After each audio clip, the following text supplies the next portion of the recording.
Hi, I'm Robert with Deadwood Down Tree Services. This will be the first in a series of videos that we will be doing just to give you some information that will help you with managing your properties.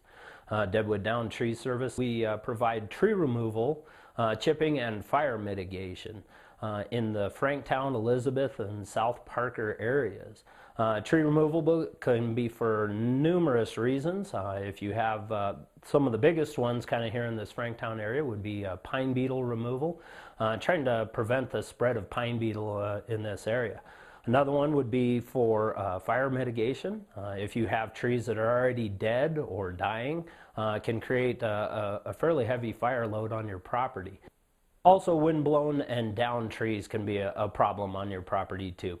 We will come out and remove those for you. We also do provide chipping services. If you have scrub oak and or slash piles that you need removed, we can remove that for you.